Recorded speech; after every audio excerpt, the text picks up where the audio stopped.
La délégation départementale aux droits des femmes et à l'égalité, c'est un service de l'État. Donc Mhm. moi, j'ai pas du tout vocation à être en lien direct avec le public, contrairement aux associations ou à nos partenaires privilégiés. Moi, mon métier, c'est de mettre en œuvre en fait sur le département les mesures gouvernementales en faveur de l'égalité entre les femmes et les hommes, et notamment en faveur de la lutte contre les violences faites aux femmes. Donc moi, j'ai un rôle de financement, d'impulsion, de coordination et de mise en œuvre de la politique publique. On a l'impression que ces derniers temps, cette question s'est un peu accélérée. Euh, on en entend de plus en plus parler. Est-ce que vous, c'est quelque chose que vous constatez en interne de par votre travail?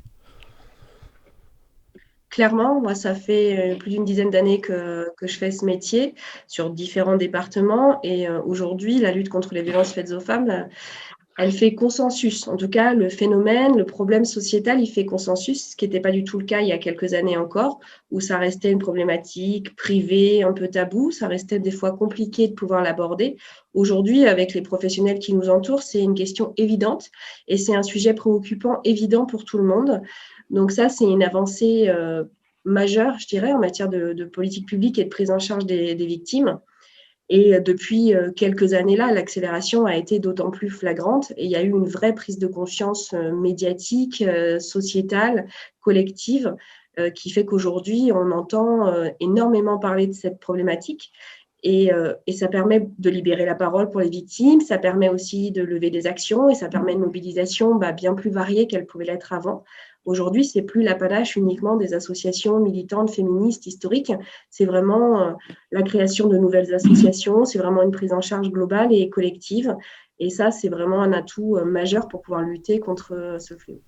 Vous avez parlé de levée de fonds, que l'État donne des fonds. Comment ça se passe concrètement après? Vous faites l'intermédiaire et vous dites cette association, par exemple, elle a besoin de temps, ce serait bien de mettre de l'argent dans ça, par exemple. Alors, il y a un peu des deux. En fait, il y a à la fois la remontée au niveau national, puisque les principales associations historiques en matière de lutte contre les violences faites aux femmes ont des réseaux régionaux et des réseaux nationaux. Donc, il y a des liens aussi au niveau national. Donc, nous, on peut avoir des directives. On peut nous dire, bah voilà, on a identifié tel besoin, est-ce que vous confirmez ou pas? Et on nous donne des crédits à dispatcher aux associations. Ou à l'inverse, on a des fonds, comme ça a été le cas pendant le confinement avec des mises à disposition de crédits exceptionnels. Et là, on nous a permis, nous, sur les départements, de faire remonter les actions, les projets, les associations qui nous semblaient en avoir réellement besoin pour pouvoir accompagner les victimes. Et donc là, ensuite, il y a une instruction départementale, régionale et ensuite nationale. Et on peut financer les associations sur des actions ou sur du fonctionnement en fonction. Alors, sur le fonctionnement, c'est très exceptionnel. Mais là, on a pu le faire pour le confinement. Période exceptionnelle, mesures exceptionnelles, donc qui ont permis voilà, de faciliter le télétravail pour les associations, de faciliter le maintien de l'activité et faciliter aussi aujourd'hui la prise en charge de problématiques nouvelles qui sont liées au confinement. Aujourd'hui, il y a un besoin important qui est notamment de protéger les femmes qui sont victimes de ces violences.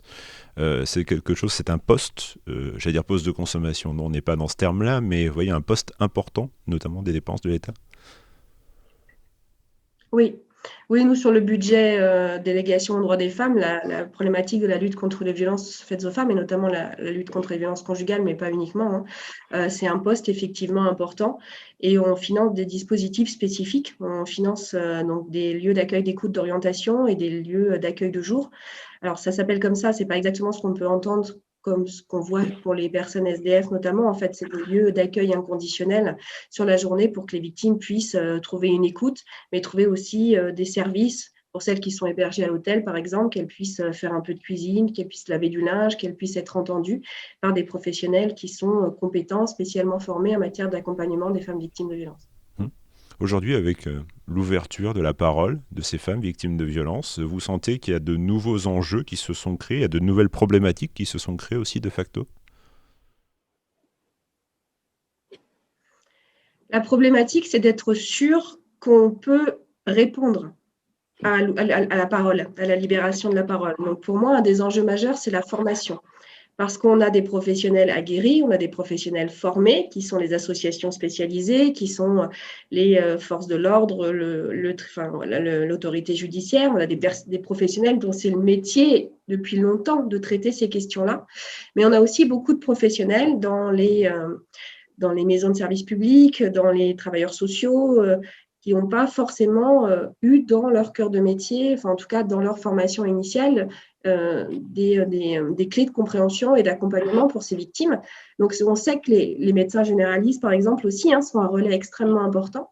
Et donc nous, notre rôle, et je pense un des enjeux clés, c'est de pouvoir permettre le primo-accueil partout professionnel.